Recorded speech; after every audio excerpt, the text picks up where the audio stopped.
بسم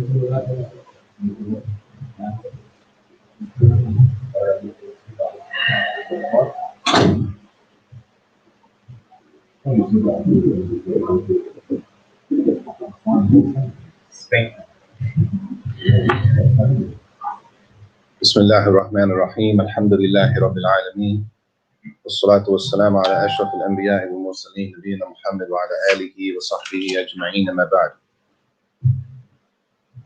So last week we did the first position on is it permissible for women to visit the graves, and we finished the first position, which was what? As permissible, ibah.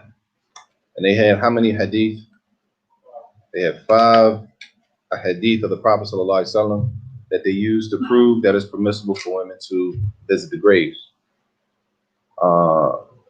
Majority of those hadith were in Sahih Bukhari and Sahih Muslim. So they weren't arguing necessarily about if the hadith is authentic, but they were arguing about what? The understanding of the hadith. What does the hadith mean? Not is the hadith authentic. That wasn't the argument. If the hadith is even authentic for you to say that it's a proof in itself. But they were arguing the argument for those who argued against them, meaning the statement was, yes, it's permissible for the sisters to go to the graveyard, visit the graves. And some of the scholars disagreed.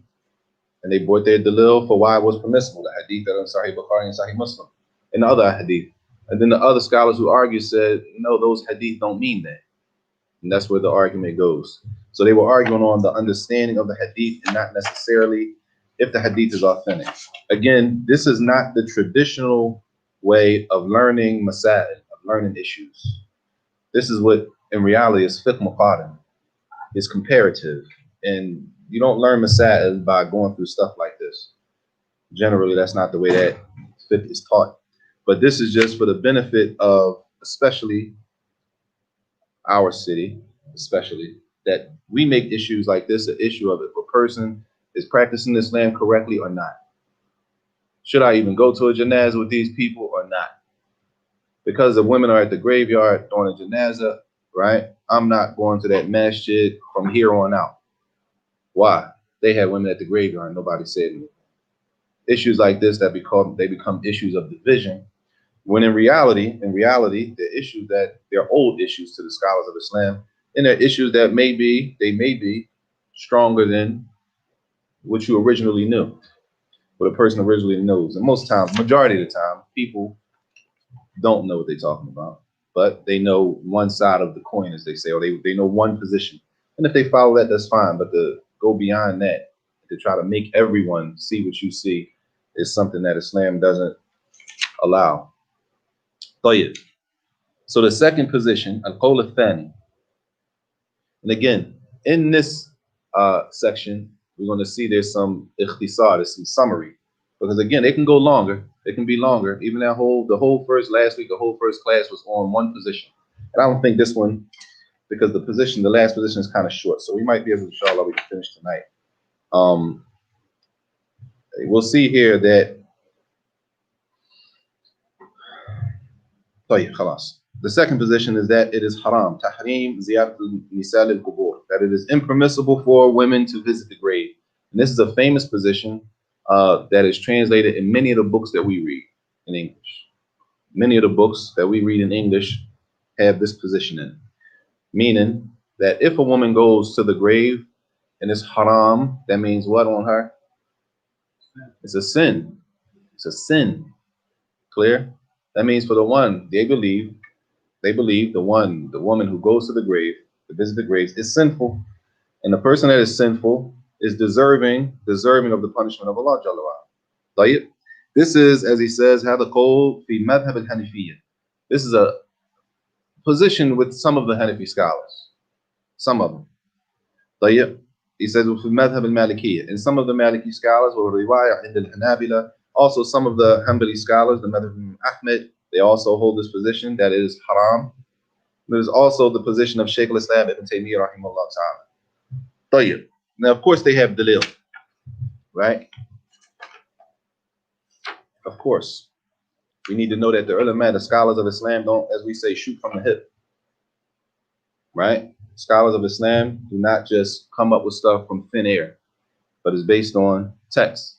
So the first dalil, which actually includes 3 ahadith, 3 ahadith that kind of carry the same meaning. Hadith Abi Hurairah radiallahu anhu, and Rasulullah sallallahu alaihi wasallam la'ana zawarat al-qubur, that the Prophet sallallahu alaihi wasallam cursed the female visitors of the grave, the females that go to the graveyard. Tayyib, this is the first hadith.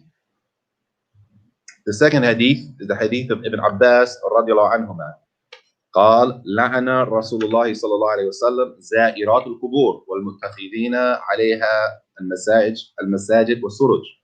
That the Prophet ﷺ also cursed, la'ana, he cursed the female visitors of the grave and those who take the graves as masajid and decorate the graves. Hadith Hassan ibn Thabit. And the third hadith, قال رسول الله صلى الله عليه وسلم لعن رسول الله صلى الله عليه وسلم, he said to the Messenger صلى الله عليه وسلم, he cursed zawarat al-qubur, the female visitors of the grave. Clear? All of the wording here is directed to the female. How does this prove? How do these 3 ahadith prove that it is not allowed for our sisters to visit the grave? What is the wajh al-istidlal? What is the proof inside of these ahadith that the women are not allowed to visit the grave? That he cursed them. So if he cursed them, then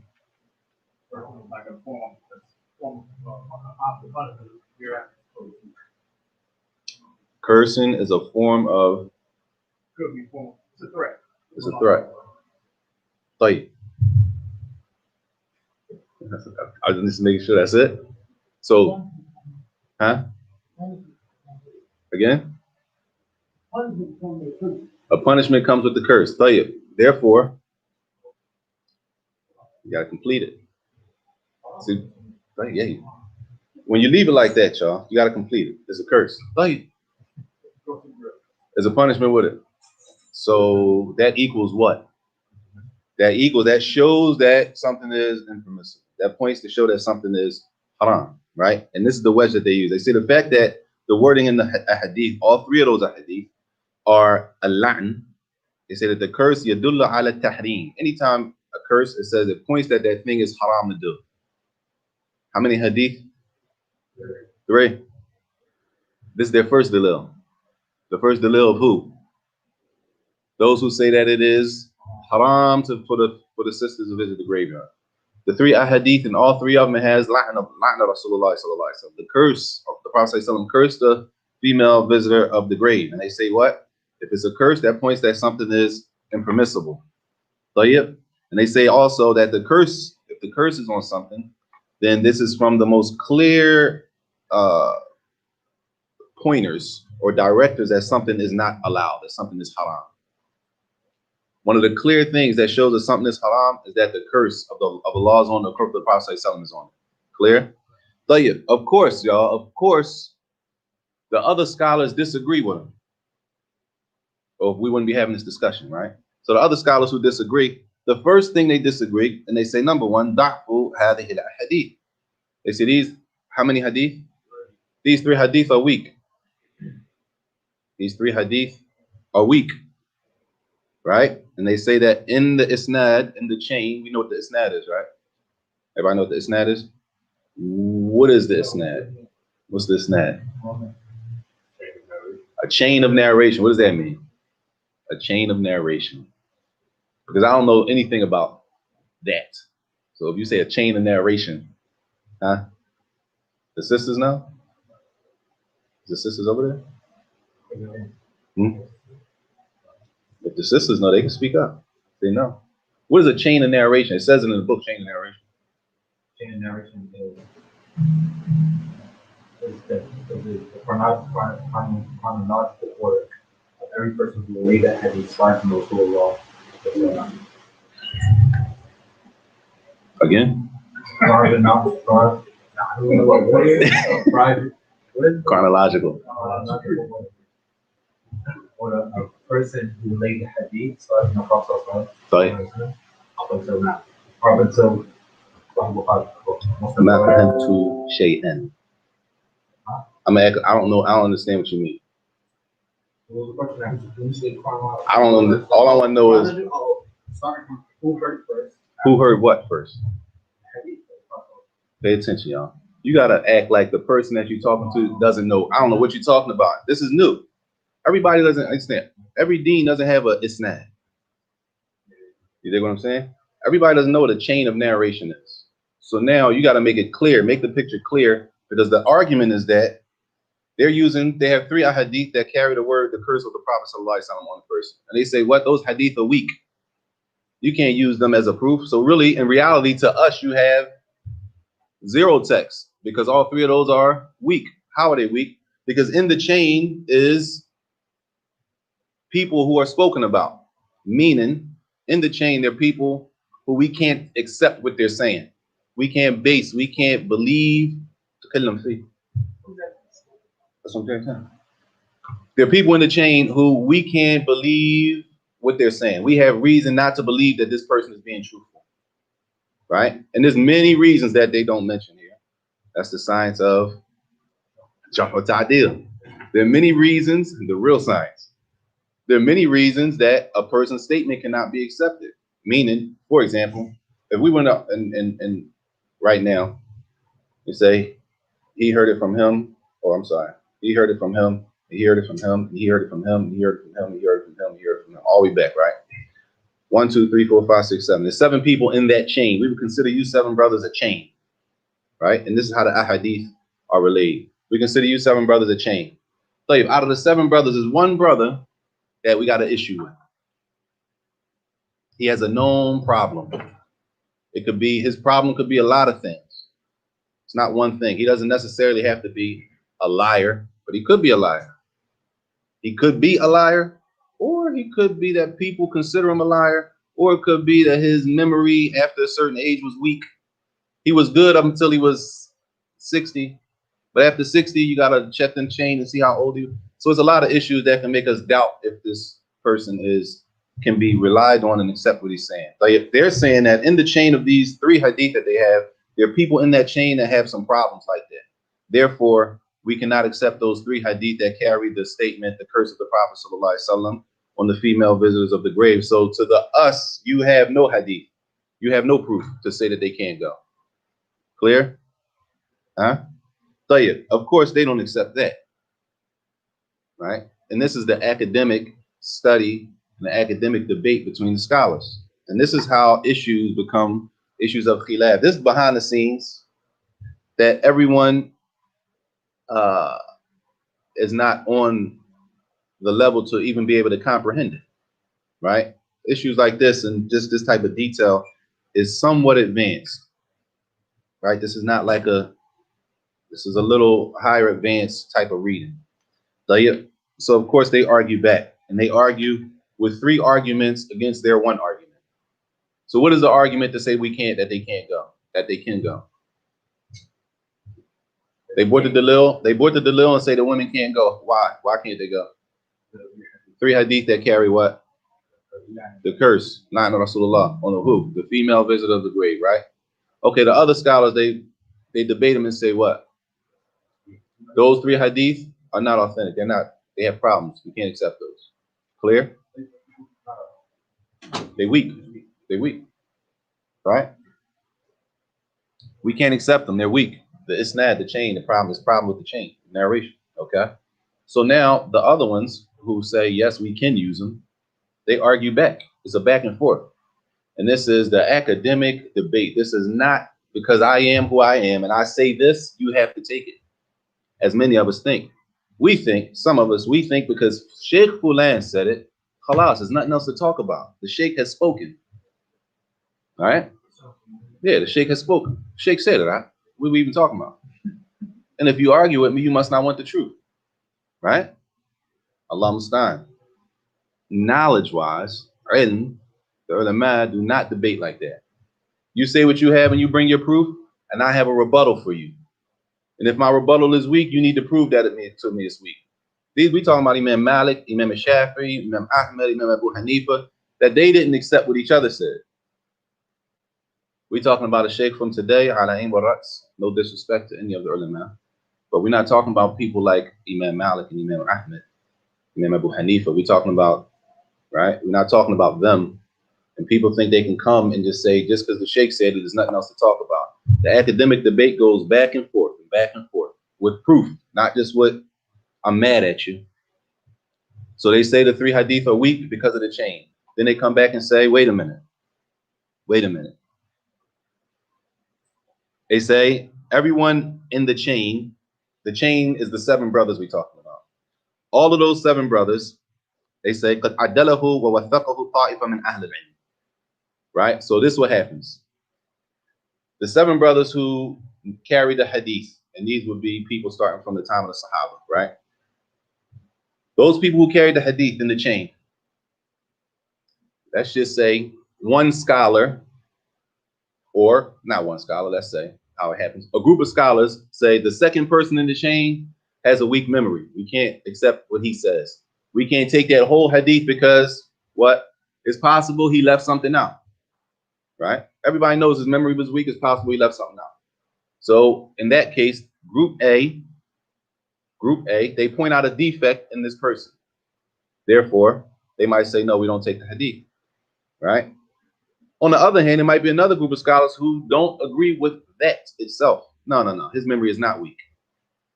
Maybe they differ. So some would consider him okay to take a hadith from, and some don't. So who do they differ on? In this case, they differed on the person. Is the person okay to accept what he says or not? Clear? It goes that deep, y'all. Not just is the hadith authentic or not. Past that. The hadith is authentic? Yes or no? We already did that. We get past that. Is the hadith authentic? Does the hadith mean what you're saying it means? Now we could disagree on that, possibly. Right? Like last class. Now we get into, well, the hadith is weak. Why is it weak? It's a claim. We claim the hadith is not authentic. Why? Because of such and such. You're saying he's not okay. But there's a whole bunch of other group of scholars that say he is okay. Clear? So it's kind of like having people just one style. Yes, it's like that, but the ulama don't go as far as to call people, innovators and deviants every time somebody disagrees with them. Right? It's called khilaf mu'tabar. It's a recognized difference of opinion amongst the scholars. It's recognized. All the scholars already know all of that. You don't have to call people names, and it is what it is. If not that they consider them to be correct, they're wrong. Respectfully, we respectfully disagree. Right? So in this case, they argue back that, okay, you're saying that he's not okay, but other scholars say he is okay. Clear? And then it goes a little further than that regarding the chain. I hope that's clear, y'all. Any questions so far? Any questions? I hope we can see where the differences come in with the scholars. So, probably the person is number. For example, yes. No, he didn't mention it. You see what I'm saying? That's why I'm saying to summarize. If you want to get all the way to the bottom, if you want to peel all the layers back, you got to find out, because he just mentioned in general, there's some people in the chain. But no. We want to get like a real tahqiq. We want to get all the way to the bottom. Who the people in the chain you're saying are not good? What are their names? Because now we got to go look up each person that you're saying is not good. They didn't mention, they just said the general. He just mentioned general. There are people in the chain. Right? That's why I told you to summarize. In the full research, we got to find out, okay, well, who are the people you're talking about? What are their names? And then we got to go to each person, look up their name. Well, what are you saying? His memory, where in his biography is it pointed out that he has a weak memory, or he's a liar, or he's accused of being a liar, or accused of having a weak memory? How would they find out? The books of Rijal, they're books specifically for that purpose. They're books of scholars have gathered specifically discussing the biography of men. Who is Fulan with his name? That's why the names are so important. How many Abdullahs was it from the Salaf? All right. If the chain says An Abdullah, how you know which Abdullah that is? You have to know what time period. Who does that Abdullah narrate on in the chain. It's a whole science. It's a whole science by itself.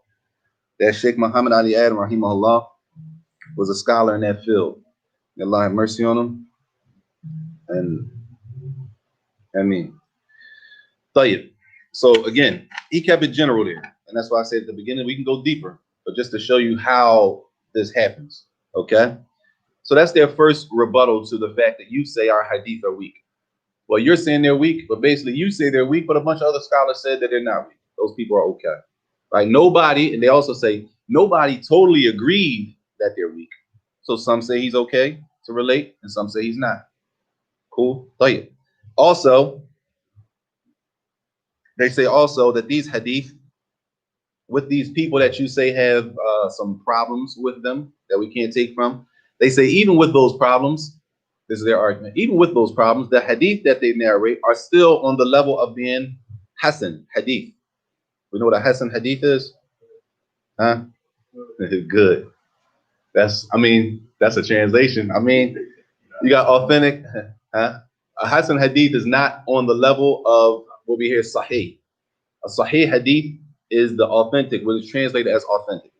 A Hasan hadith can be used as a proof, but is not as strong as the authentic hadith. No. If we say linguistically, like it's translated, Sahih, Hasan good, authentic, or sound. They translate authentic as, Sahih is sound or authentic, and Hasan is good. That's not the issue or not. That's what they're saying. They're saying that even though with those problems that you're claiming, right? Even with those problems, okay, the hadith is not authentic, but it's still Hasan. And a hadith that's authentic or Hasan, we can use as a proof. It's not because it's Hasan we can't use it. The hadith we don't use is what? Da'if, weak. So even with the problems, they still remain Hasan. There's level to that too. Before we can Hasan and Saajid. Sahih. I won't go on that, but yeah, different levels to that.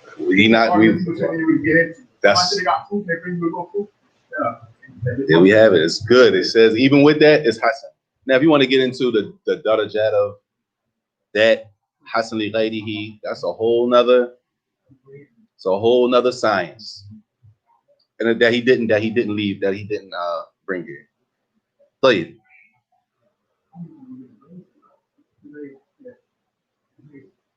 He said also their last rebuttal to the fact that you say these hadith are weak.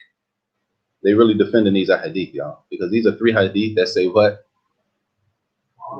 That is haram, the curse of the Prophet or something. So they defended these 3 hadith all the way. It says also in these hadith, even though they're different narrations, they say walaysa fil asani, isnadain man yuhtam bil kadhib. Nobody has been accused of being a liar. Nobody's been accused of being a liar, right? But they say the weakness, if you find the weakness, they say it's min jihat al-lafz. It's from the wording, that the wording is not authentic, right? It says وَهَذَا حُجَّ بِلَا رَيْبٍ. And just because the wording is not authentic, and this works in the science of a hadith, you might have a bunch of a hadith. They might not be the strongest, but it's a lot of them. And when a lot of them, not a lot of weak ones, right? A lot of hadith are considered, as we say, good. And you maybe have a bunch of them, makes it a little stronger. Okay, and that's the science of hadith. And that's their argument for that. Tayyib. The next thing they say is, and they argue this pretty strong because why? Number one, the curse is not something light, y'all. This is a dua from the Prophet ﷺ. The curse of the Prophet ﷺ is to push somebody away from Allah's mercy. So in this case, the curse of the Prophet ﷺ on who? The sisters that visit the grave. That's a heavy, right? This is heavy. For y'all to say that, this is why the debate is a back and forth. They say, okay, these ahadith that you say, fiha ra'na zawarat al-qubur, they say, qad nusikhat bil-idhin fi ziyara, number one.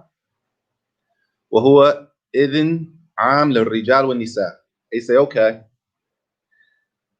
the ahadith that you're saying where the curse was on the women for going to the graveyard, they say that these hadith, all three of them, were abrogated. They were erased. The ruling was erased. The ruling used to stand. It used to be that they couldn't go. But then the ruling was erased when the Prophet ﷺ gave everybody permission. And the women were included in that permission to go. That same hadith from last week. Right? So this is their next argument. Okay, those hadith that you're saying, they're weak. No, they argue them down, they're not weak. Okay, even if you say they're not weak, okay, well, they were abrogated anyway.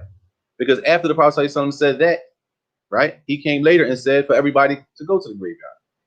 So now what's your argument? They say, we do not agree. We don't agree that they were abrogated, that the ruling was erased. We disagree.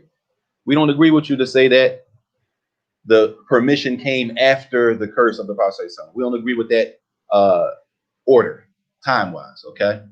I hope this is clear, y'all. What happens is this. They're saying that, let's just say, I'm just using years just for the sake of example. Let's just say in the year 1000, well, let's go further back and make it a little, no, I'm using for us. In the year 1000, right? The Prophet ﷺ said, for example, the first hadith, as they're saying, that the women could not go to the graveyards, right? The curse of Allah on the women who go to the graveyards.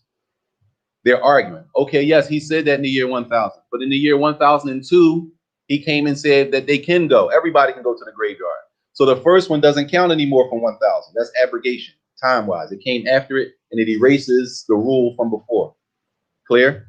They're saying this is what happened, right? So even if you use those weak hadith, all right, those weak hadith are erased time-wise because they were abrogated. They were erased. Clear? They come back and say, la, they were not erased. We disagree with that time-wise. We don't agree with that. Saajid, number one. They say, number one, we don't agree that they were erased. They were abrogated. And number two, we don't agree that the women entered into that general allowance to go to the graveyard. We don't agree with that either. Now what has to happen in reality? They have to do research. How can we prove now which one came first? You with me? He didn't get into that. That's what I'm saying. It's summarized. He didn't get in. Now we have, you can't just come and say this came in 1000, this came in 1002. Well, how you find that out? Where'd you get that from? Like, where can I find that at? Where do you get the authority to say that? Right? So in reality, it has to be a further research on the issue, but that's the way that they argue that point. So yeah, they also argue, and they say that also,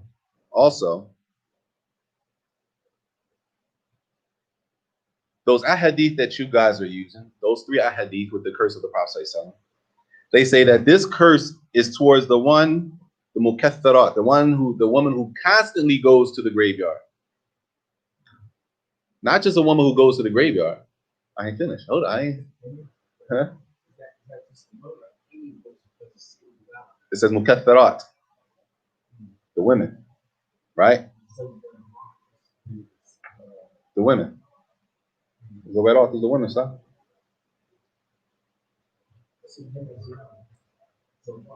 Zawara? Hey. Method, yeah. طيب.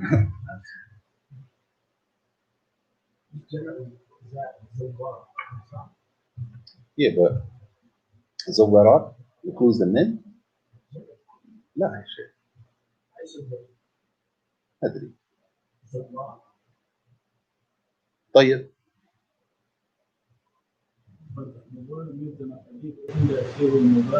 Yes. So it's for going for anybody over and over. Jade. That's what they're saying. That's what they're saying. That's their argument. That's what they're saying, yes. My question is, where is it that hadith has over Mumtaz, Jade. We're going to get to that. طيب. They say that the hadith says for the women who constantly go to the graveyard. They go a lot, like they go constantly. طيب. He says, how do we know that that's what the hadith proves? Because the wording in the hadith is zawarat. And that word in Arabic is on what's called siga mubalagha, which siga mubalagha means that you're not just, for example, a liar, like you're a compulsive liar.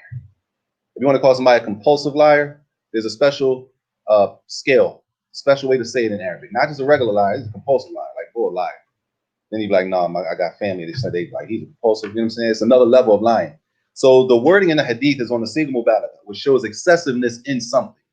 They don't have to be in line in something.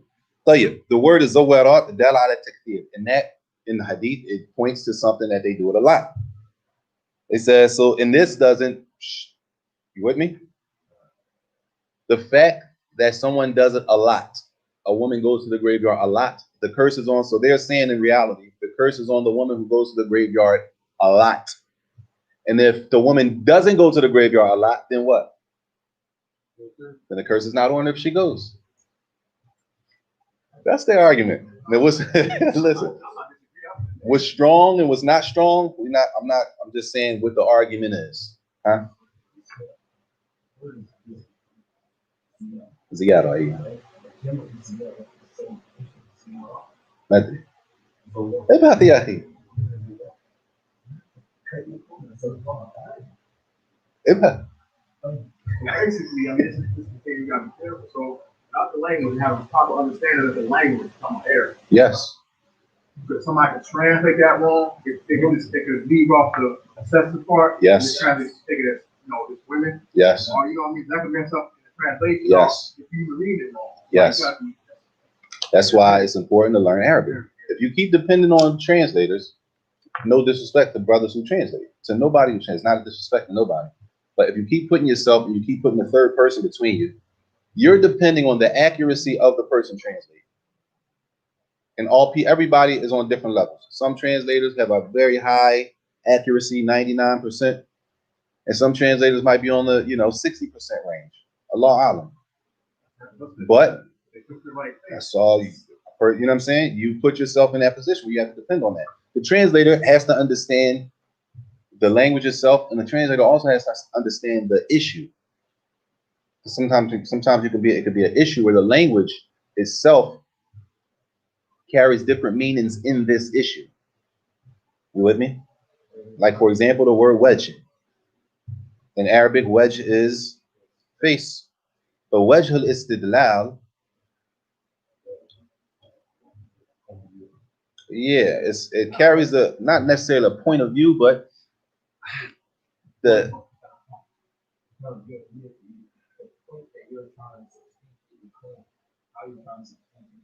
how do you prove it? Your angle of proof.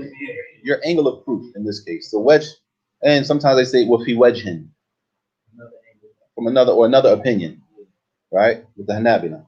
Fi wajhin. It depends on what you translate and it may depend on what the word means. Even though the word has original meaning in Arabic. Clear? So they say that is sigma mubalagha. That's their argument. So therefore, the women who don't go all the time don't fall into the people who are cursed. Of course, they don't agree with that. Of course. Right? This is a debate. Right? You have to totally convince me that what you're saying is correct. So they disagree. And they say, wait a minute. One hadith says, za'irat. Za'irat. And this word can be used, za'irat, the visitor. This word can be used even if a woman visits the grave one time. So it doesn't prove that she always has to go, because the other hadith, all the hadith, the three hadith, they don't use the same word. One says zawarat, which is excessive visiting, and one says za'irat, which could be if you go one time, right? And they say, وَهَذَا اللَّفْظ زِيَادَةٌ عِلْمٍ يَجِبُ الْأَخْذُ بِهِ. This is a qaida between a hadith. When sometimes you have a hadith that is, sometimes the two hadiths could say the same thing, right? Up until one point. And then one hadith has a little extra on it, explaining the issue, which could be, as they say, this is extra knowledge that you have to take. It's obligatory to take that extra knowledge that's involved in that other authentic hadith, which is another issue of research that, of course, he didn't get into, but he just mentions it. He mentions it. طيب. And this is, somebody else already said this. I think he said this. He said that, you okay? He said that, he said also, if the intent behind it was the women who excessively go to the graveyard, if that was the intent, he said that it would have to be clarified in the Sharia what does excessive? When does somebody reach the point of excessiveness? How many times is excessive? You with me? No. If you're going to turn around and say, man, she goes to the graveyard excessively. Well, what's excessive? Who decides what excessive is? The Prophet ﷺ didn't mention that. The Quran doesn't mention that. So who is that left up to decide that this sister goes to the graveyard excessively? Right? Maybe the society at the time. Let's look at order. The order? Normal. What's normal? Society. Mumkin. He didn't mention it. But you see the argument? Yeah. طيب نبين الشارع حد القليل والكثير من الزيارة ببيان لحدود الله. That if that was the case, then the Prophet ﷺ would have defined when it becomes excessive and when it's not excessive. If that was the case. طيب, he says, and there is nothing that shows us, there's no dhabit to show us that this is excessive and this is not excessive. طيب, that was their first dalil, y'all. What was their first dalil? 3 ahadith that carry what? The curse of the Prophet ﷺ on who? The women who visit the graveyards. So yeah, what did they first argue about those 3 hadith in the first place? The first argument is that all 3 of them have problems. They have people in it. They're weak hadith, so you can't use them. So in reality, to us, you have no proof to say that the women can't visit the graveyards, right? And then they argue back. Then they carried on the argument. Tell you, their next dalil to say that the women are not allowed to visit the grave. It says hadith al-dalil al-thani, hadith Amr ibn al-As radiyallahu anhu, قال بينما نحن نسير مع رسول الله صلى الله عليه وسلم إذ بصر بامرأة لا نظن أنه يعرفها فلما توسط الطريق وقف حتى انتهت إليه فإذا فاطمة بنت رسول الله صلى الله عليه وسلم فقال لها ما أخرجك من بيتك يا فاطمة. This is a story where the Prophet ﷺ, he saw a woman walking and she was far away. He didn't know who she was. When she got close, it said that she was, when it got close, it said she was his daughter, Fatima bint Rasulullah alayhi salatu wasalam. طيب, he said to her, what brings you out of your house? Like, what are you doing out here? Who's he talking to? His daughter. This is the dalil that they use to say that the women are not allowed to go to the graveyard. What brought you out of your house, ya Fatima? She said, قالت أتيت أهل هذا البيت. She went to somebody's house to give them condolences because somebody died. Somebody died and she went to the house to give them the azza, right? To give them condolences to the family. طيب. فقال, the Prophet ﷺ said to Fatima, لعلك بلغت معهم الكدى. He asked her, did you go to the grave with the family? This is what he asked her, right? قالت معاذ الله إن أكون بلغتها وقد سمعتك تذكر ما في ذلك ما تذكر. She said, basically, I seek Allah's refuge from doing that when I heard you say what you told us about going to the graves. I seek Allah's refuge from doing something like that when I heard you say whatever you said about us going to the graveyard. Hadith's not finished. He said, and his wording at the end of this hadith is still a problem for me. He said, sallallahu alayhi wasallam, لو بلغتها معهم ما رأيت الجنة حتى يراها جد أبيك. If you would have gone to the graveyard with them, you would not see paradise until it says Jad Abik. What does that mean? Until your great grandfather entered paradise first? Maybe. The threat is connected to Fadl. That happened before the abrogation. Oh, we ain't get there yet, Sheikh. Hold. You ain't just to the wedge still out. Hold up, that's the hadith, right? So now they have to prove. Now they're going to prove what in that hadith shows that women are not allowed to visit the grave. The first thing they say,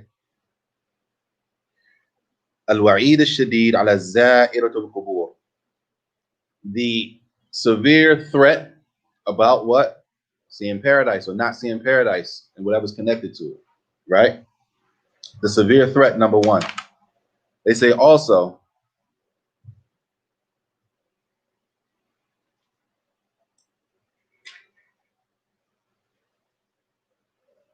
they say that from her statement, this is what they say. What did she say? She said, A'udhu billah, from doing something that I heard you, after I heard you tell us about doing it, which is what? Going to the grave. She said, I wouldn't do nothing like that after I heard you say that. They say that proves that with the Sahaba, the understanding was that the women were not allowed to go to the grave. You with me? They say in her statement is a proof that what was the norm with them, the Sahaba, the female Sahabiyat, is that it was not allowed for the women to go to the grave. This is Fatima, the daughter of the Prophet. All right. So they're saying her understanding is a proof that that was the understanding of the female companions of the Prophet. Clear? طيب. Now the other scholars, what they say? We don't agree. Number one, they say it might be what's the name? The card. If it's the card, it's cool. They say number one, this hadith with Fatima, or better. La. Yeah, that's the card. If it's the card, it's cool. They say number one, that hadith of Fatima is what? Weak. The hadith is weak. طيب. They say أن هذا الحديث ضعيف لا تكون به حجة. The hadith is weak with Fatima رضي الله عنها, so y'all don't have no proof to say that anyway. So far, y'all, this is 4 hadith they have.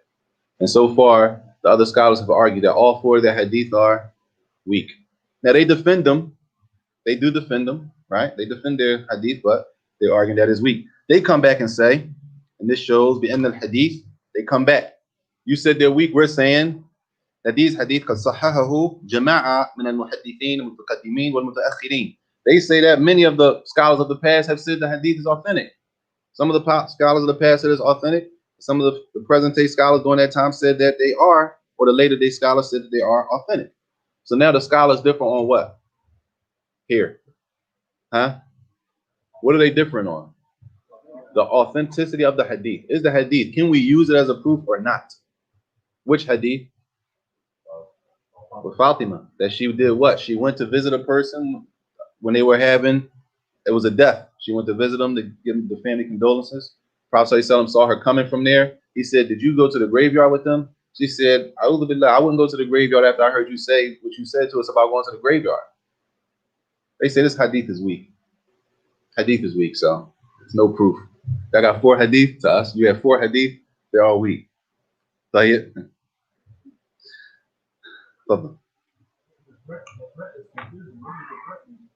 Allahu A'lam. Allahu A'lam. I don't understand the wording, the threat. Jad Abi. I don't know what it means. Allahu A'lam. This hadith, let me see. This hadith is what it says, Rawahu Ahmed, and the Muslim Imam Ahmed wa Abu Dawud, Kitab al-Janaiz. Bab al-Ta'ziyah.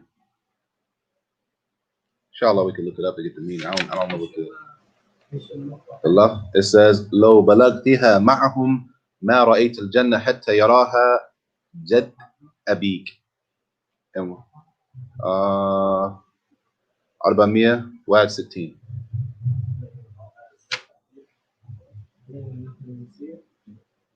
أيوة. أيوة. That's it.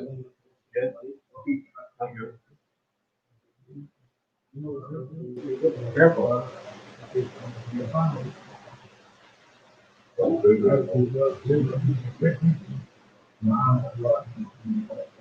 طيب. We're going to look it up. طيب. He's talking to Uncle, he's referring to himself. He is, who's your father? Him. He's talking to who's referring to his grandfather. So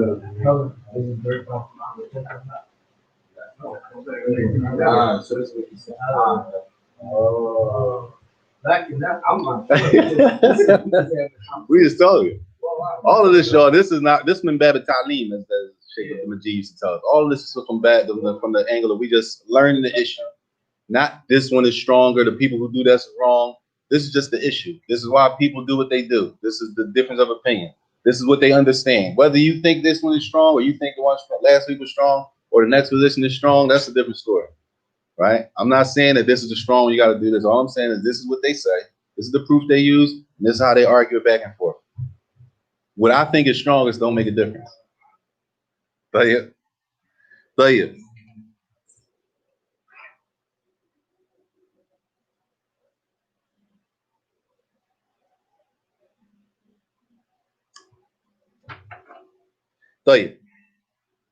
What do you think so far, y'all?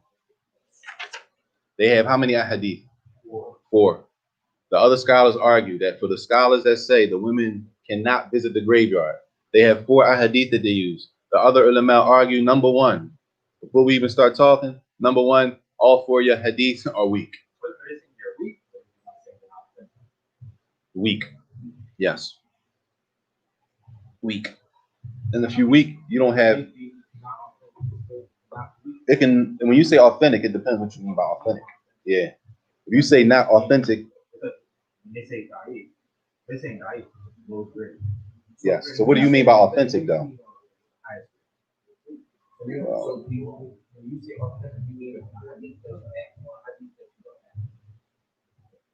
So that could be Hassan. It could be authentic. It could be Hassan. It can be Sahih. It could be or Hassan. Or it could be Hassan li ghayrihi. Right? All of them we use, no problem. But da'if is no proof. Remember, you can't use a weak hadith. only time hadith فضائل الأعمال. فضائل الأعمال. No, that's what is written on the book. فضائل الأعمال. Like righteous actions, the encouragement to do good deeds and stuff like that. That's an issue. I don't want to just leave it like that. فضائل الأعمال with the shurut. That's a movement. Yes, a movement in general. Weak hadith are used in general in certain areas, not all areas. And even when it's used, it's with conditions. No, I can't. It has to do with like the encouragement to do good deeds with conditions. So like that's my leader, but isn't it a process where there's so many weak hadith that they can be raised to awesome? There's so many going back. It's like it's impossible that it's alive. So they raise it to Hassan. Like they do that same thing with Hassan to Saajid. He's great. There's so many hadith, so many chains going back. Like so many weak hadith that they raise the weak. So many chains. There's so many chains of weak hadith, and it's impossible. I mean, weakness isn't like severe. They might say that the hadith are weak, but the meaning is sahih. The hadith is weak, but the weakness, the meaning is sahih. The chains are weak. If you got a bunch of weak hadith, how you make that strong?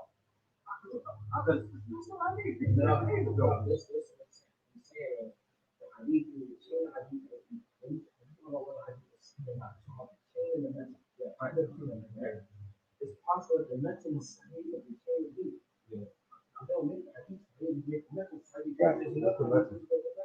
The wording, the actual wording. What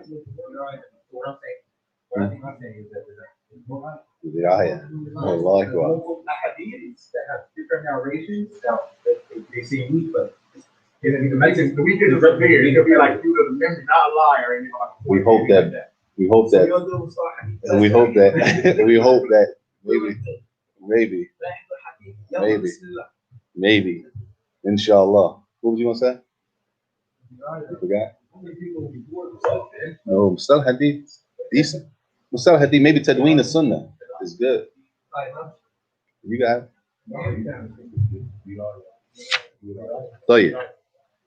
So,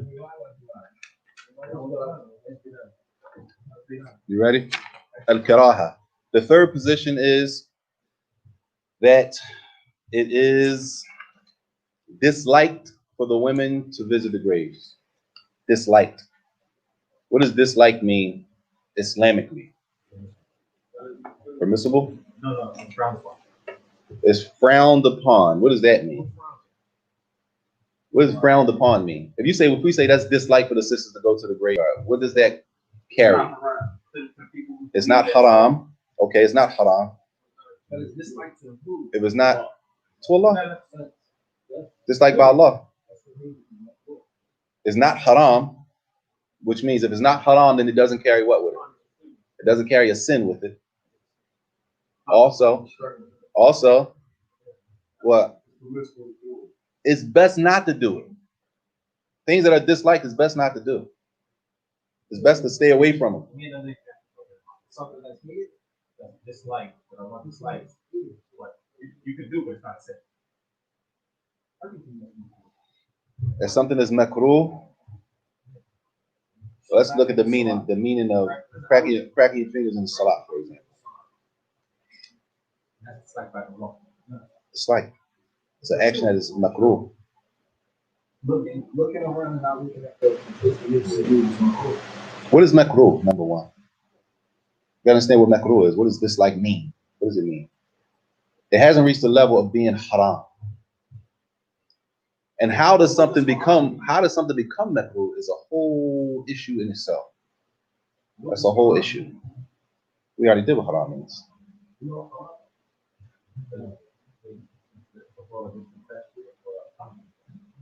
A person is what? Deserving of Allah's punishment. Right? That's important because makruh doesn't fall under that. So if a person does something that's disliked, they're not deserving of the punishment of Allah Jalla wa'ala. But at the same time, it's something they should stay away from. So this question is how can you add something about easy and not? It all depends. It depends. That goes back to how things are worded many times in the text. Wording is big. That's why a lot of times people ask questions, for example, right? And realistically, a person might say, I got to see the word. Because you're reading it to me, for example, you're reading it to me in English. I don't know the translator. I don't know what the original wording of it. He could have translated. A lot of times it has to do with the wording in Arabic. It's called dalalat al-alfaz. Some words in Arabic point to something and some words in Arabic point to something else. And then you got other texts that also carry the same meaning that and agrees with that meaning. So it's a process, which is something from usul al-fiqh that we probably need to do, like something light on usul al-fiqh and fiqh. Also, the beginning of fiqh, like the terms and stuff like that. So if it's disliked, not that it's permissible, because that would be, let's say, ibaha, maybe, right? Possibly. And this like before, like we said last week, you don't want to get caught up on using English. When you use English terms, when you're using English terms for the Islamic rulings, they can be confusing. You got to understand the Islamic term first, right? And then you got to understand it in your language. What does it mean Islamically? Not the translation. What does the word makruh mean? What's the definition of haram? What's the definition of sunnah? What's the definition of ibaha? What's the definition of wajib? Right? طيب. Al-karaha. If it's disliked, he says, هذا قول المالكية والشافعية والحنابلة. The scholars of the method of Imam Malik, the scholars of the method of Imam Shafi, and the scholars of the method of Imam Ahmed, they all carry a position with that it is disliked. So, which basically, y'all, it could be one madhab that carries multiple positions on one issue.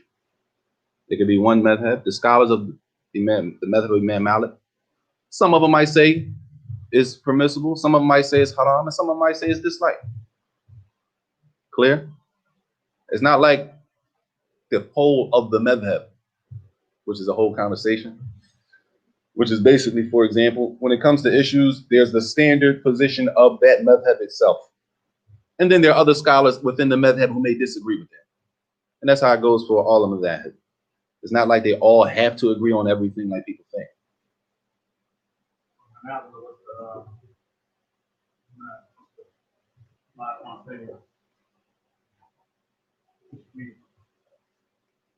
They relied upon?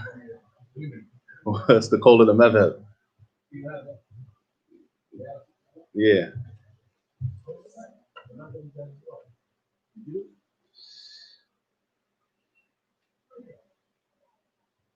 I think the call of the madhab is that it's haram, if I'm not mistaken. I think the mashhur of the madhab is that it's haram. التحريم. هذا قول مثلا it's a riwayah in the Hanabila. Actually, I think the Hanabila is makruh, if I'm not mistaken. It's makruh in the Hanabila. Yeah. With the Hanabila. The scholars of the madhab of Imam Ahmed. Every madhab has a dependent, like, the official statement. The official statement of the madhab is this. For each madhab, they have that. Each madhab, when it comes to an issue, they have an official statement of the madhab. And then under that, they have their scholars that may not agree with that. A lot of times people think the madhab, they blind followers. No, the scholars within that madhab might say, no, they disagree with that. So therefore, inside of that madhab, you have some of them say it's halal, and some of them say it's haram. Inside of the madhab possible. So the ones who say it's dislike, meaning if the women were to go, they wouldn't be sinful, but they should really stay away from it. It's better to stay away from it. And that's a general meaning for something that's disliked. That's very general. Their first dalil, pay attention. The first dalil, the proof to say that what? If a woman goes, she's not sinful, but at the same time, she shouldn't go. They say the hadith of Abu Huraira wa Ibn Abbas wa Hassan radiyallahu anhum ajma'in fi la'na zawarat al-qubur. They say those hadith that carry the curse of the women. Number one, those three hadith, they say in the hadith of Burayda, when the Prophet ﷺ gave permission to go. What's the problem? We have some hadith that say it's not allowed for him to go, and then you have the hadith that gives permission to go, right? So they take those hadith and put them together. Clear? They say, how does that prove that it's disliked for women to go? They say it's the hadith of the prohibition. They say those are hadith that carry the curse are specific for women, right? Zawarat, the wording it uses for women, females, the curse. They say in the hadith for the permissibility to go, right? They say that hadith for the permissibility to go is a general allowance, which includes men and women, right? They're putting everything together now. So you got some hadith that say no, some hadith that say yes. They put them all together. So now what happens? They say when you have this case,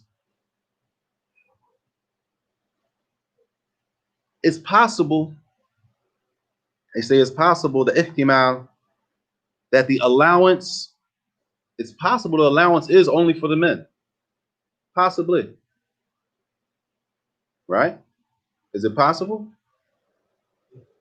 Because you got to understand, y'all, everything is the understanding. We're trying to prove something. So when stuff is trying to be proved, you can't come like this as 100% it. Unless it will be ijma on it. There will be consensus on it. So the fact that it's possible that the allowance is only for the men, right? And they said, or it's possible that the prohibition for the women to visit the graves came later, right? They say in this case, you have two issues. We stuck between al-hadar, something that's not allowed to do, and something that is allowed to do, right? This is what we stuck between. Hadith that say yes, and hadith that say no. This is what we stuck between. They say in this case, when you have something like this, they say, وَمَا كَانَ كَذَلِكَ فَأَقَلَّ الْأَحْوَالِ الْكَرَاهَةِ. When you have something like this, the least you can do is say that it's disliked. That's the least you can do. And what does dislike mean? It's better to stay away from it. Because why? It's possible that that allowance is only for the men. It's really possible. It's yet to be proven. Clear, Willa? Basically, it's like this. It's better for you and safer to stay away from it altogether. Why? Because there's a curse attached to the one who goes. You say, but it's a permission. There's also a hadith that says it's okay for everybody to go. Yeah, but we're not really sure if the women entered into that. So in your case, it will be safest. It will be safest to do what? Not go at all. But if a woman did go, is she sinful? They wouldn't consider her to be sinful. That's bad. That's what? Something that's disliked. You with me? Huh? They're not really, the final judgment is that it's disliked.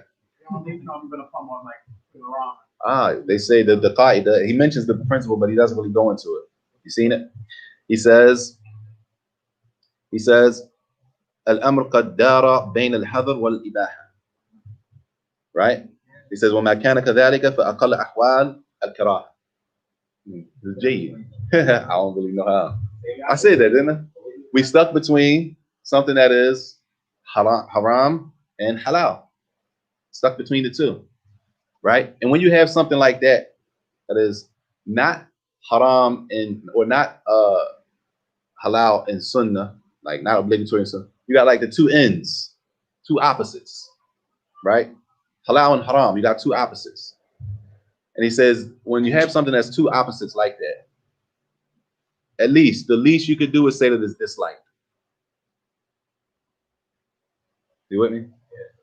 It's safe. It's safe. For them, before Allah, it's safe to say it's disliked. You say something is haram, you put the sin on the sin. That means the sin on the person who does it. They deserve to be punished, and they deserve to be punished. It's sinful, and they deserve the punishment of Allah.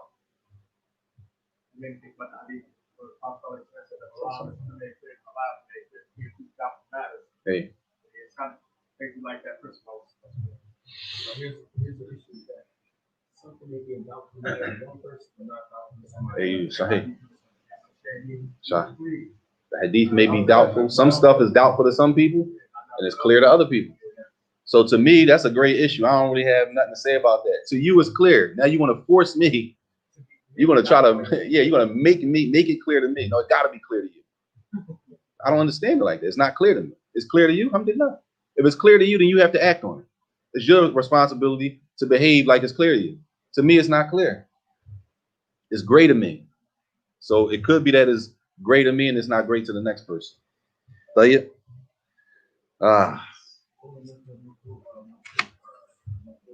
Makruh? Like the call of the Hanabila is that it's makruh. The official statement of the madhab of Imam Ahmad is that it is disliked. Not haram, but disliked. Those things are important, y'all. We need a whole different section of class on that. This is just it's fun, right? Is this fun? Inshallah.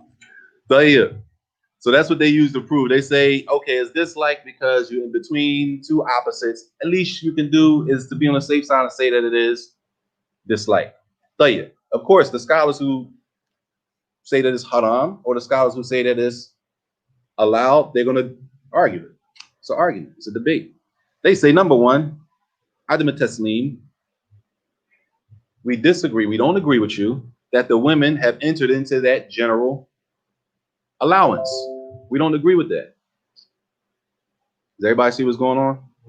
Why did they say it's disliked? Why? They consider the general allowance of the women to go. They consider that hadith. They say what? The women are included in that, possibly. They say no. They're arguing. No, they're not included in that. You're saying it's possible they're included in it. We're saying they're not included in it at all. So we don't agree with what you're saying anyway. Clear? That's number one, that the women don't enter. And then he just says, he summarizes, he says, and we already spoke about why they don't enter previously, meaning in the other section, right? But you see how they go? And this is from, as they call it, mantiq, rhetoric, as they translate it as rhetoric. It's a way to argue. And basically, it's like this. In order for me, when it comes to debate, it's basically a setup. We call it a hoop. If I get you to agree with the first part, then you have to agree with my second part. Huh? You with me? If I can get you to agree with the first part, it's going to be no wiggle room for you to disagree with me in the second part that I say to you. So what did they do? They said in their proof, they said, why is it disliked? They said, because the women enter into the general allowance of going to the grave. That's their first now. So if they get them to agree with that, then they're going to have to agree that, okay, with their final result. So what do? You never agree with the first part that they give you. So what do they say? They say, we don't agree that the women entered into the first part, that general allowance. right? So they stop right there and they say, we already discussed that. Clear? All this is based on the understanding. Again, this is based on the understanding of the hadith and not if the hadith specifically now is authentic or not. Sometimes, y'all, overall, sometimes the difference is in the authenticity. Is the hadith authentic? Can we use it as a Muslims or not? Sometimes that's not a problem. The hadith is in Sahih Bukhari. So what's the next issue? Well, next they might disagree on the meaning of the hadith. Yes, the hadith is authentic, but it doesn't mean what you're saying it means.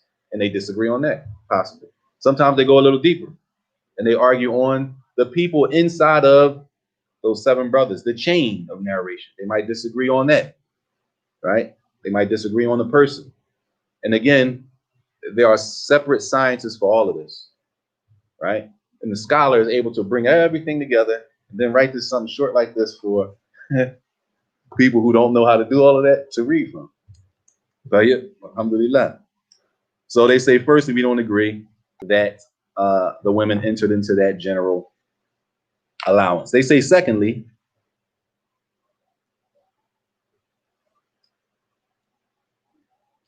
it says what?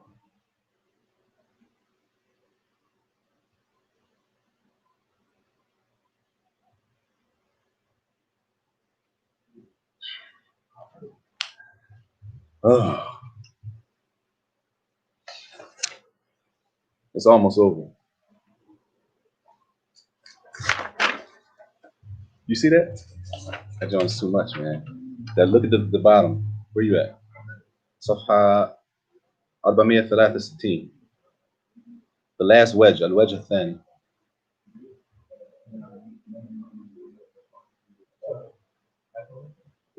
إن هذا الاستدلال يصبح حجة على من يقول.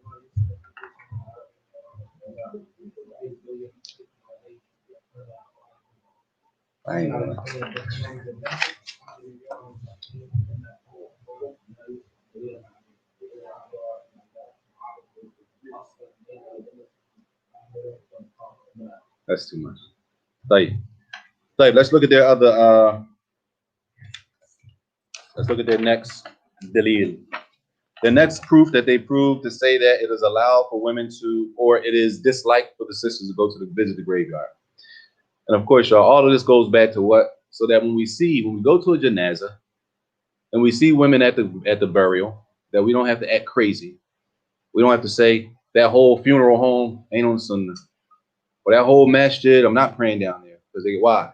They had women at the graveyard. They had women out there.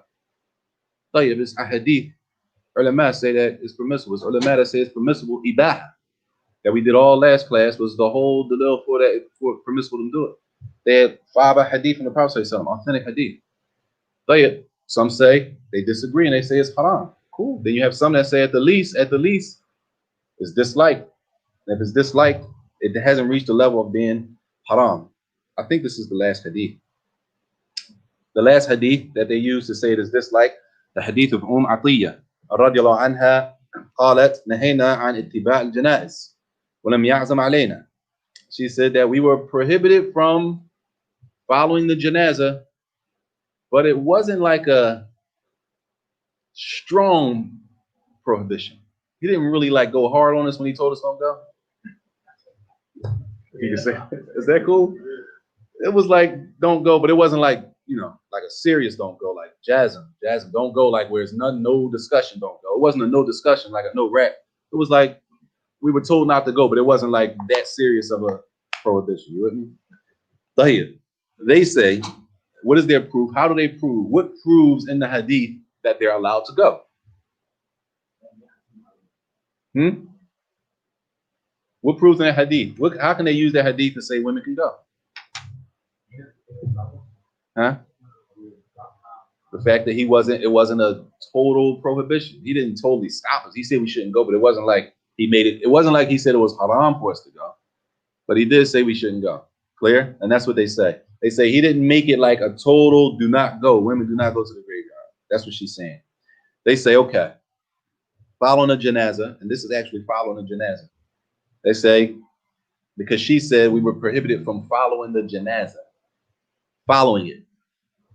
And they say following it leads to what? If you follow the janazah, it's going to lead you to the graveyard. Say he told us not to follow the janazah, but he didn't make it like that we couldn't totally follow, but he said we should, right? So if following the janazah is going to lead us to the graveyard, and that he said that, as she said, he didn't totally stop us in 100% from going. Say, then this proves that the women visiting the graveyards is at least what? Disliked. Why? Because he left room for them to do it. He told them not to do it, but he left room for them to do it. And this we got to understand. Every prohibition doesn't mean something is haram. Every prohibition doesn't mean it is reached the level of being haram. Every time Allah says don't do something, or the Prophet ﷺ says don't do something, it doesn't mean that thing specifically itself is haram. Clear? Hope that's clear, y'all. Now the question is, and this is a whole nother issue of again usul fiqh. How do you know if a prohibition equals reaches the level of being haram or less than haram? Huh? What'd you say? Now, how do you know if Allah says, for example, or the Prophet ﷺ says, I don't want to use no. That's wasalu in the Siyam. All right, don't don't fast like consecutive days, meaning fast and don't break your fast. Like you fast all day, never break it, and then fast the next day and never break it. Right? Prophet said, don't do that. All right, the fact that he said don't do that, does it mean to fast like that is haram? Huh? You understand the question? You with me? Prophet may say, la tawasalu, don't fast all day. Then at Maghrib, we supposed to break fast. Brother says, no, I feel good, I'm strong. I'm gonna keep fasting until the next day. What? Prophet said, don't do that. When he says don't do that, does that mean to do that is haram? You with me? That's a prohibition from the Prophet. Clear? Every prohibition doesn't mean that the action is haram. Clear? They say here that the fact that he gave a prohibition, he told them don't do it, but this prohibition that he gave didn't reach the level of being haram. That's what they're saying. Of course, they argue, and they say that the fact that she said he didn't really close it all the way off, he didn't go too hard on us when he said don't. They said this doesn't mean it's not haram. They disagree. This doesn't mean it's not haram. She said what? He told us not to go, but he didn't tell us like, as we say, he didn't tell us not to go. All right? He just said don't go. He didn't say don't go like don't go. He said don't go though, right? You know how we understand stuff. So the fact that there was some space there, they say that shows that it's not haram. They say no. Just because he left space, as we're gonna call it, we're just gonna call it space. Just because he left a window, doesn't mean it's not haram, y'all. That's their argument back to them. All right. He says, فَإِنَّ مَرَادَ لَمْ يُؤَكِّدَ النَّهِي. فَإِنَّ مَرَادَهَا لَمْ يُؤَكِّدَ النَّهِي.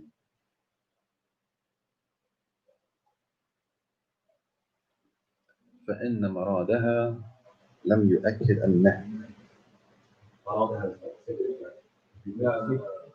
Say it again. فإن مرادها لم يؤكد النهي. Damn, I forgot that.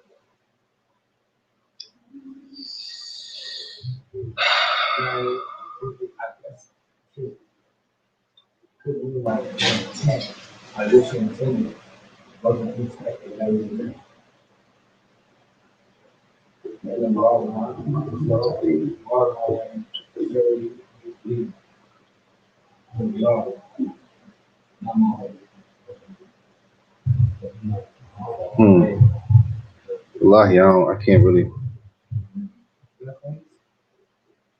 Nah. What's that mean?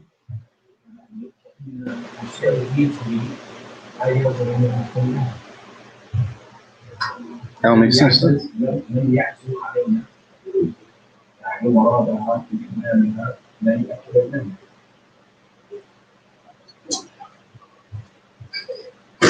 Allah musta'an. You know, you read something sometimes, y'all, you read it, and when you read it, you get it. Then you read it again, you're like, dang, I don't get this. That's why it's good to put notes on the side. Sometimes it's to see something. Tell you, they got more Oja. They got another wedge. It says another way they also argue. They say that, if you figure it out, let me know. They also say that she said we were prohibited, right? And the fact that she says that we were prohibited, right? This is a proof and of many. A jumla?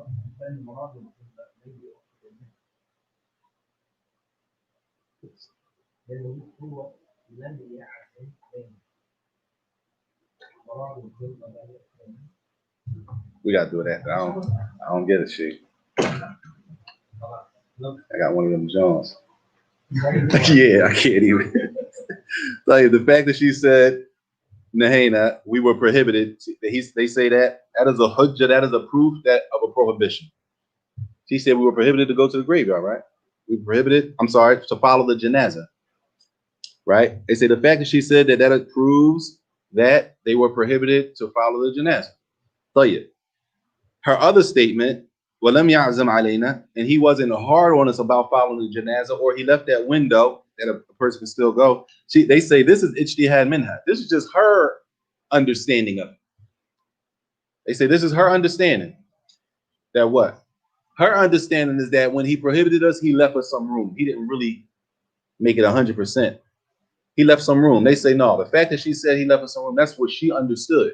But the wording is what? She said with her lips that he prohibited us from following the janazah. That's what he said, right? They're saying the part where she said, but he kind of like wasn't that hard about it. That's what she understood. And what you understand does not take precedence to the actual love, the actual wording.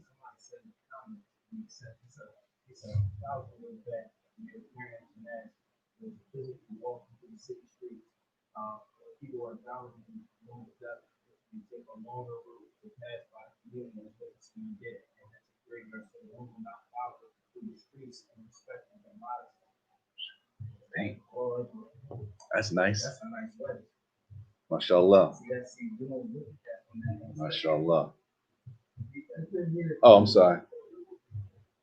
That was a comment that somebody said online that said, even now, when they carry the janazah, the body from the graveyard at the Haram, they walk it to the graveyard, right? So they walk through like, the city. They're walking through the city to get to the graveyard.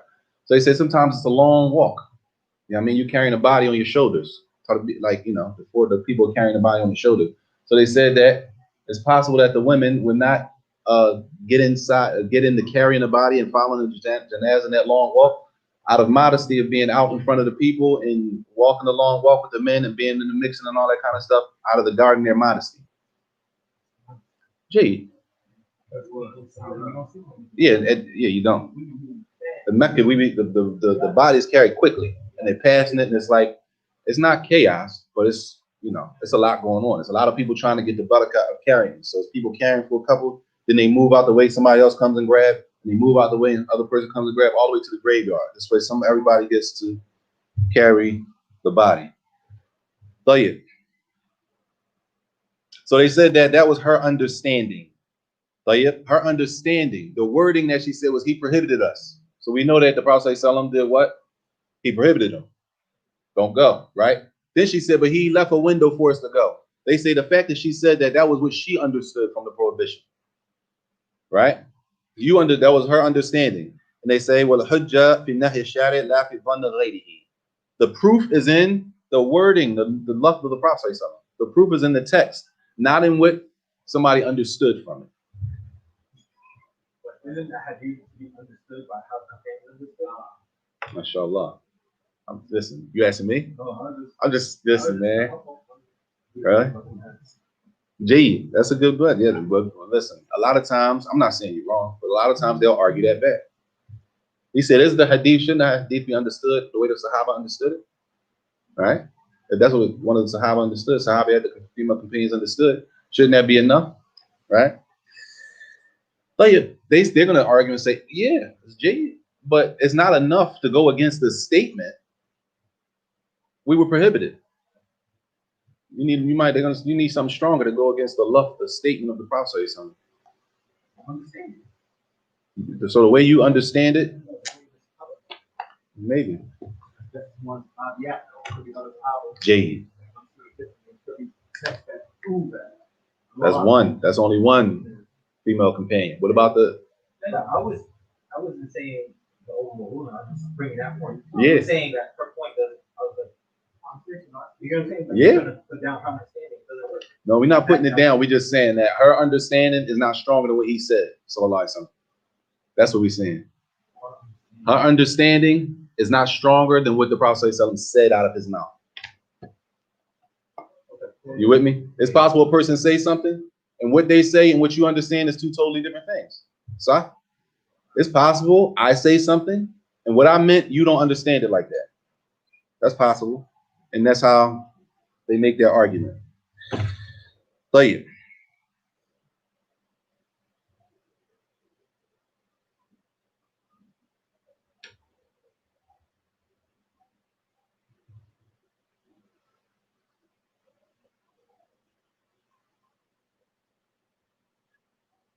Play. We'll stop there. Sometimes the Raja is the Polish Sheikh Islam now. It says at the end of Tarjih. At Tarjih.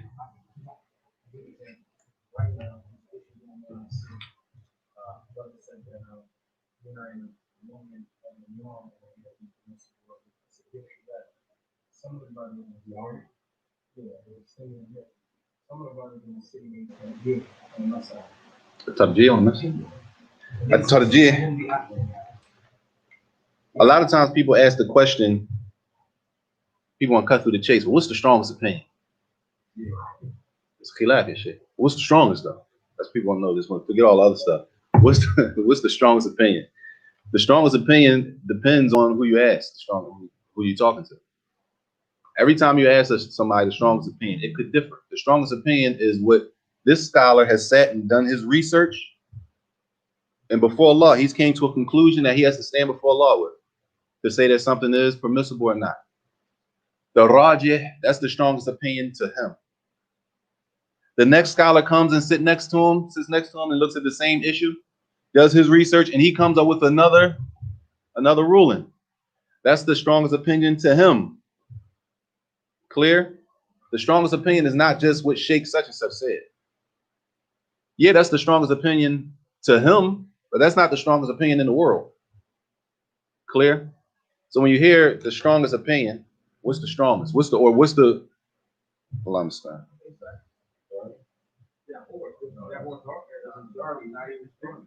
The majority don't even mean the strongest. What the majority of the scholars say? That's not like ijma'. That doesn't mean it's the strongest necessarily, right? The strongest is to the person, to the nadar, they say, to the scholar that's looking at the issue and doing his research or her research, for the female scholars, doing her research or his research on what the issue is, and that's what they come to. So the Rajih Indi, to me, the strongest opinion to me is this. And then the next scholar comes and does research on the issue, and he says the strongest opinion, the strongest to me is this. And he might come up with something different. Clear? Nah, man, that's for man. There's conditions itself. People here crazy. People here crazy. People in our town are crazy. They've lost some type of. They're not qualified to give verdicts. We don't have any people here qualified to give verdicts. So there are conditions in order to be able to give what they call tarjih. In order for a person to say the strongest opinion is such and such, a tarjih, the rajih, the most strong opinion, there are conditions for that you have to meet to be qualified to even say that. What you can say is, well, the strongest opinion of Sheikh bin Baz is this. To Sheikh bin Baz. The strongest opinion of Sheikh Uthaymeen, rahimahullah, is this. The strongest opinion, because people think, a lot of brothers think, Sheikh al-Albani is the opinion, rahimahullah. So they'll say, well, Sheikh al-Albani said this. Like, that's it. This Sheikh, you know what I'm saying? You can say what you can say is the strongest opinion to Sheikh al-Albani, rahimahullah, is this. And I'm comfortable with that based on what he brought. Alhamdulillah. Yeah, just like that. Everybody got to call themselves Salafi. That's what Sheikh Al-Albani said. So because Sheikh Al-Albani said it, that's it. There's nothing else to talk about. And that's not how knowledge doesn't go like that. Not with the scholars, not academic with the early man. It doesn't go like that. I was having a discussion with your brother, right? I don't think we get the topic, but he was basically telling me that Sheikh Albani wrong us this hadith. And I told him, and he said this is what Sheikh Albani understood. I told him, I don't agree with you. How are you going to agree with my story? Sheikh Albani spoke with who are you? Yeah, who are you? I'm saying is that I'm not allowed to. Do you have something else? No, I didn't have it. Like, if you don't have anything else, what do you have to disagree with? No, what I'm saying is, for example, somebody brings a statement, maybe you say, wow, I never heard that. It sounds funny to me, but I don't have anything else to go on, right? Sometimes you hear stuff and it might not sit right with you. Say that don't sound right, right? It's possible. It doesn't sound right. But at this point right now, do you have anything else Islamically to go on? No. In this case, what do you do? It's possible you had, or at the least you want to do some research. Because what if it don't sit right with you, but it doesn't sit right because you don't have any knowledge of it? It might not sit right, not because it's wrong. You just don't understand. It's possible you just don't understand how he came up with the answer. You dig what I'm saying? It's not necessarily that it's wrong. You might not understand how he got to that point, though. And a lot of times, if we don't understand how he got to that point, you say that don't make sense to me because you don't understand how you got there. No, but within opinions that I've been researching, see how somebody got to this point. Right. It's like flaw. I see like, No problem. I don't understand the way they took to get to a conclusion. I see flaws in that. Like they would say, okay, from point A, from point A to point B is solid, but then they'll skip from point B to C. There's nothing there. And they continue. That's difficult. You see what I'm saying? I get you. I never said it. I don't not think I'm just like this. No, it's no problem. One thing is no problem, y'all, to disagree with. For example, not the hadith. And that's what we just did. All what we just did, a lot of it is scholars disagree on what does the text mean.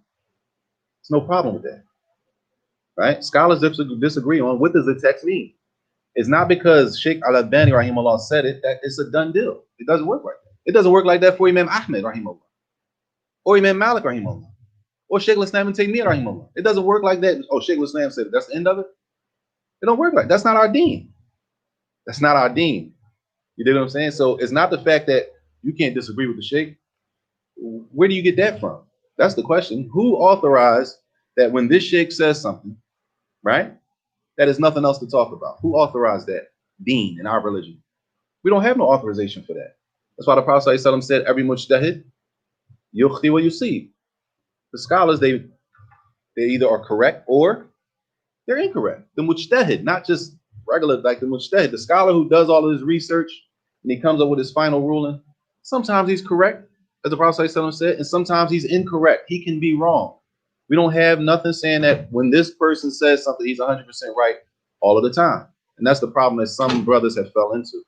They think because this sheikh said it, he's totally right. And there's no way you could possibly disagree with him. If you do disagree with him, then it's questionable if you're really following the sunnah of the Prophet, which is a flawed understanding. It's like you were saying last week, the whole thing about calling somebody layman, and like how you belittle somebody. Like there's laymen, there's laymen on different levels. No doubt. So just because you as a layman didn't hear a different position on something or a different hadith, don't mean that the other person did. Yes. Saying shake it, but okay, well, I heard another scholar say this, I got this hadith. People, yes. Playing about another scholar, I heard another scholar say it. You know what I mean? So yes. it goes back to that. But People are on different levels. Even though the person might not be a student of knowledge, they might not be an imam, they might not be a scholar. We say regular Muslim. Okay, regular Muslims are on different levels. Some regular Muslims have a lot more experience than other regular Muslims. Some regular Muslims are new shahadas. They have very little experience and understanding and knowledge of Islam. And some regular Muslims are 10-year, 20-year Muslims, but they didn't do any formal study or something like that, but they have a lot more experience and exposed to a lot more. And it's the same thing for the scholars and the Tulab al-Ilm. The students of knowledge are the same. All students of knowledge are now on the same level. All the scholars are now on the same level. Even though it says Sheikh in front of their names, it says Sheikh in front of the scholars' names, not the students' names. It says Sheikh in front of the scholars' names. Even though it says Sheikh such and such, they're now on the same level. Some of these scholars, it says Sheikh in front of his name, he's been teaching for 40 years. 40 years he's been teaching. He's been giving fatwa, answering questions for 40 years, 35, 40 years. And some of them, he's been teaching for 15 years. It's not the same. It's not. So tarjih, to make a final statement, to come for a person with a final ruling, there are conditions for that I don't meet the requirements to do that. Me personally, the majority of the people that we know, like personally, are not on that level. Right? Now, what people do, I say, well, the strongest opinion to this sheikh is this. Now, if you know the issue, if you study the issue, like, for example, most of the time we don't get this detailed in issues. A person might leave here tonight, though, and say, you know what, after hearing all of that, to me personally, I'm not saying it's the strongest issue in the world. I mean, it's the strongest opinion, but to me, after what I heard tonight, I think this is the stronger one. That's just me personally. That don't mean you got to go around and tell everybody else they can't do something that opposite of what you're doing. But based on your knowledge, what you have, based on what you have, you can say, well, in my opinion, from what I've heard, what I've studied, the strongest opinion looks like it is this. Right? It's not that you're coming up with your own thing, because remember, y'all, you only have how many opinions could it be? 3. You're stuck between those 3 anyway. Either you see it to be permissible, haram, or disliked.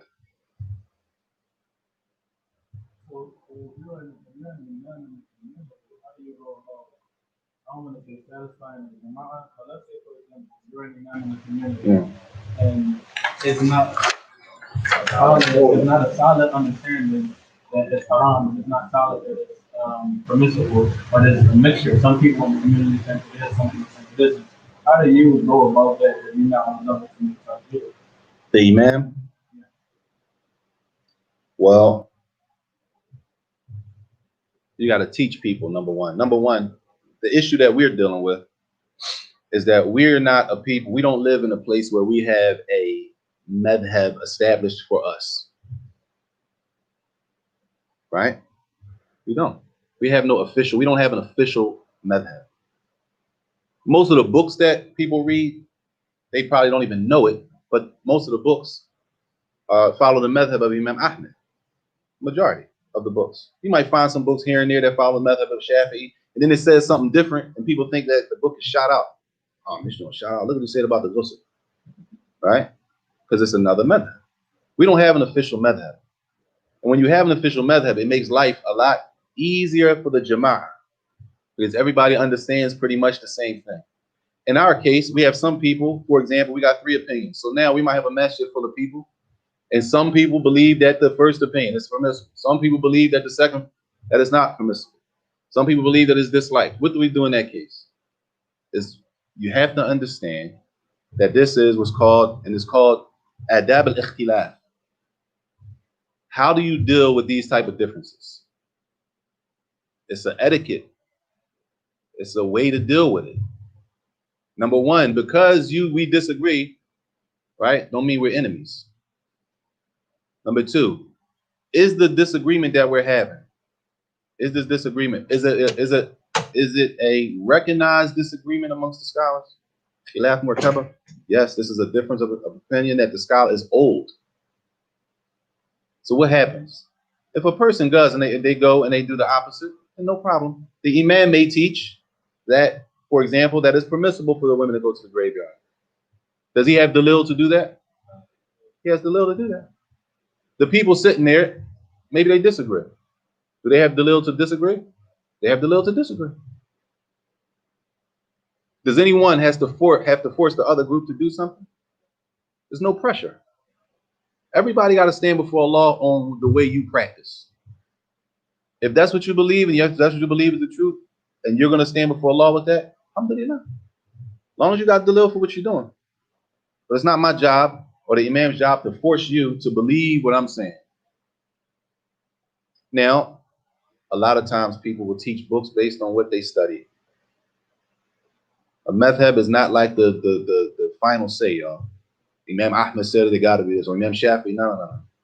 And that's another talk that we need to do about what is a madhab? What does it really mean when a person say they follow a madhab? That's a whole discussion in itself. What does it mean for a person to follow a madhab? And that's an issue that is highly misunderstood. That I know I didn't understand it before I left. I thought it was something totally was not. And a lot of people may understand something. So, I just want to ask about Hadith. The Prophet says about the Mujtahid. What defines a Mujtahid?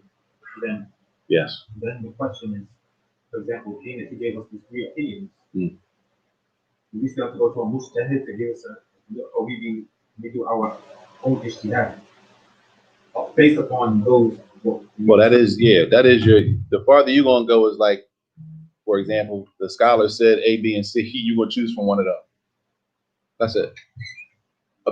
With the person who's not a scholar, the obligation is to do what? Follow. Taqleed in this case. They translate this taqleed a lot of time as blind follow. Right? And we all know blind following is what? Huh? Haram. All the time? There's sometimes, that's why Allah said, ask the people of knowledge if you don't know. Sometimes you go to a sheikh and ask him a question, he give you an answer. He don't give you no dalil. You say, yo, I asked the sheikh, he said, yeah. Sheikh said, yeah, yup. And you know why? I don't know. His sheikh was busy. Right? Then we make an excuse. We don't have dalil. Right? But the sheikh said, yes, you can do that. Sheikh said it was sunnah. And he gives you no dalil. Right? Why wouldn't he give you dalil? Somebody puts out, had to happen. Somebody puts it out and they got to make them do. The level, right? Depends on the level of the person. Everybody wants dalil, but the reality is this. There are times when if you told a person a dalil, they wouldn't even understand it if you told them. So it depends on the level of the person asking the question. Maybe the questioner is not on the level to even understand the proof. It's possible. And the one being asked is going to make that gauge. You say that's not for a student. It's confusing. What's the difference between a doctrine and some kids? If I find an issue and I go do my research on it, and then can I do research, find multiple different opinions, and say, well, based off of the little he brought more ayat in the Quran than he brought a hadith that's not from Bukhari and Muslim. I feel as though this is the strongest because of his little. This is not a tough issue. What's the difference between that? A bath is a research. You may come bath literally a research. A tarjih is to come out at the end and say the strongest opinion. You made a conclusion, right? Now what you're saying, everybody does. What you're saying, everybody does. People read through things and they say, I think this one looks better than me. I'm gonna do that. Right? Cool. In that case, majority of the time, people haven't done any real research. You with me? What did they do? They've seen two things from two different sheikhs. Possibly it's a page or so. Right? Generally, this is my sheikh on this one. Everything he write, I like the way he, you know what I'm saying, which is fine. There's nothing wrong with it. This one's stronger than me. And they go with that, which is fine. If a person want to step further, and they did research, and they did a whole research on the issue, and they came up with a conclusion at the end they're going to practice Islam based on that, then they've made Tarjih on a small level. That's fine. For yourself. For yourself, yeah. For yourself. You make Tarjih for yourself. That's fine. We're talking about, I get up here and I tell you the strongest opinion in this issue is this. Heather. If you're a teacher and you're teaching a Jama'ah, eventually somebody's going to ask you about, why are you teaching, this opinion instead of this one? You can't tell them, well, this is what I've come up to based off of my studies. Yeah, because his studies is based upon studies on scholars. So he's just basically relaying. What you're saying is, Your studies based off of the topic. listen, what you're saying is, for example, we teach Hanbali fiqh. Why am I teaching Hanbali fiqh and not Shafi'i fiqh or Maliki fiqh or fiqh of Imam Abu Hanifa? Huh? Only reason, well, why did I even study Hanbali fiqh? Because I was in Saudi Arabia, and that's the method that they teach there. It's the only reason, right? So now that I teach Hanbali fiqh, it's possible it's stuff that I teach, and I don't think it's the strongest opinion. There's a maqam, there's a space for it, there's a time for learning, and there's a time for fatwa. They're two separate things. When you go through books of ulama, it's not about do you agree with everything, is everything he said the strongest. That's not the issue. The number one issue originally is understanding the text and the issue. And so to sawwar al-mas'ala, understand the masail first, period. What are we even talking about? What is wudu? What is a condition? Shurut al-wudu, what is a condition? Right? Maybe he says this condition is not necessarily do I agree or not. Right? You with me? It's not about if it's strong or not. All I'm trying to do is understand the method, the text, what the author wrote. What's stronger or not? How would I know what's stronger or not unless I got to a certain level to be able to distinguish? Right? What's the level of distinguishment? You had to at least do some serious research. Right? So now I come in the masjid and I teach a book of the Hanbali madhab, and somebody says to me, and I say, for example, here, for the issue of the women visiting the graves, the scholars differ. The book says it's haram, but just to let you all know, the scholars do differ on the issue. If somebody says, well, what's the strongest opinion? Right? Sahih? They say, what's the strongest opinion? My question is, to who? The strongest opinion to who? To you. To me, from what I've read, I think the first opinion is the strongest. That's just me. Does that mean you have to agree with it?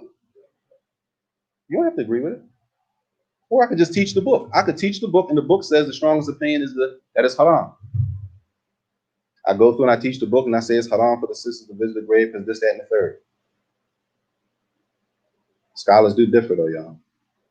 They say, what's the strongest opinion to you? Well, I agree with the author based on the hadith that they brought and understand. Because the teacher teaches something, y'all, when it comes to issues of khilaf, number one, again, this is not how you learn fiqh, number one. This is just like something we're doing. You don't learn like this because it's confusing. You don't learn fiqh through comparing differences of opinion. That's not how ulama teach fiqh, okay?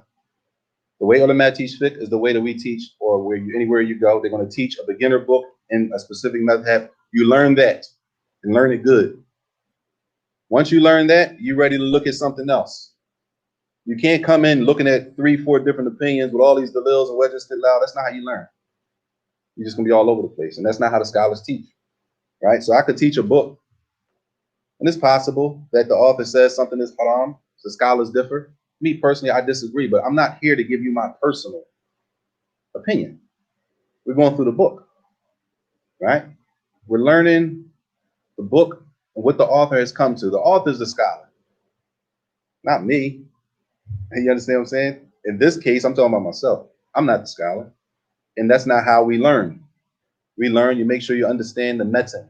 What did the author write? Understand that. Could the teacher possibly disagree with what the author of the book says? It's possible. Do the people that the imam is teaching, do they have to agree with every issue that the imam agrees with? No. They don't have to agree. Not necessarily. You with me? Oh, depending on where you go? Allah understand. So it's a lot of layers to peel back, but at the end, the people, the teacher has to understand that, number one, it depends on how you were taught. When it comes to fiqh, you don't learn fiqh like this. Like we wouldn't go through a bunch of issues like this. This is just something that it came at the end of the book of funeral prayers, and this is an issue that we deal with. And a lot of times, this kind of stuff causes problems when we get to graveyards at janazas, and people get out of line and they make it into a whole big problem, and it's really, really not that deep. It's really not that deep, and that's a whole issue of how to deal with differing when it comes to issues where scholars differ. How do we deal with that? That's a adab al-ikhtilaf that maybe we should try to do something on that if Allah makes easy. But if not, we'll stop there. Inshallah ta'ala. Wa sallallahu wa sallam wa baraka ala nabiyyina Muhammad wa ala alihi wa sahbihi wa sallam.